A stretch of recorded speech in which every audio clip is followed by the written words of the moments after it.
விஜயின் மனைவி சங்கீதா இன்னைக்கு செங்கல்பட்டு நீதிமன்றத்துல புதிய மனுவை தாக்கல் செஞ்சிருக்காங்க.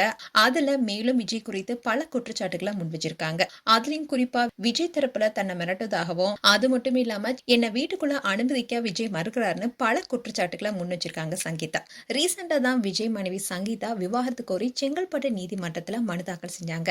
அதுல தாவேகா தலைவர் விஜய் 2021ஆம் ஆண்டு முதலே திருமணம் மீறிய உறவுல இருப்பதா குற்றம் சாட்டியிருந்தாங்க.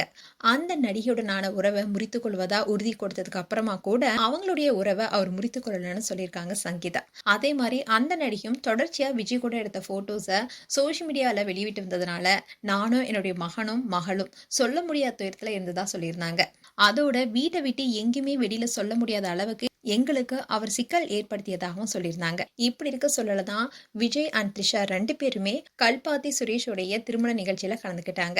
அவங்க 2 பேரும் ஒன்னா வந்து கலந்துக்கிட்டதுனாலேயே பல சர்ச்சைகள் ஏற்பட்டுச்சு.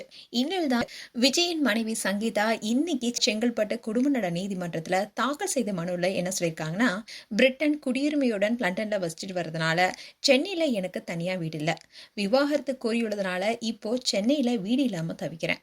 என்னை வீட்டுக்குள்ள அனுமதிக்க விஜய் மறுக்கிறாருன்னு சங்கீதா சொல்லியிருக்காங்க. அதோட விஜய் தரப்பு வழக்கறிஞர் தன்னை மிரட்டதாகவும் அதுல குறிப்பிட்டிருக்காங்க.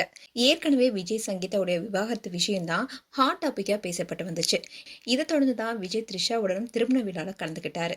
இதனாலேயே சங்கீதா சொன்னது எல்லாமே உண்மைங்கிற மாதிரி பலரும் பலவிதமான கருத்துக்களை சொல்லிட்டு வந்தாங்க. அப்படி இருந்தாலும் விஜயோடைய தீவிர ரசிகர்கள் எல்லாருமே அவங்க நண்பர்களா இருக்கக்கூடாதான பல கேள்விகளையும் எழுப்பிட்டு வந்தாங்க. இப்படி இருக்க சொல்லதான் சங்கீதா இன்னைக்கு செங்கல்பட்டு நீதிமன்றத்துல அதிரடியா இந்த மனுவை தாக்கல் பண்ணியிருக்காங்க. அது மட்டும் இல்லாம கூடிய விரைவில் சங்கீதா பிரஸ் மீட்ல பேசியிருப்பதாகவும் தகவல் வெளியாக இருக்கு. இந்த விஷயம் தான் இப்ப பேசும் பொருளா இருக்கு. மேலும் இந்த வீடியோ குறித்து உங்களுடைய கருத்துக்களை கமெண்ட் செக்ஷன் சொல்லுங்க. இது போன்ற வீடியோஸை பார்க்க நியூஸ் தமிழ் கிட்ஸ் சேனலை சப்ஸ்கிரைப் பண்ணுங்க. மறக்காம நோட்டிபிகேஷன் பட்டனை கிளிக் பண்ணுங்க.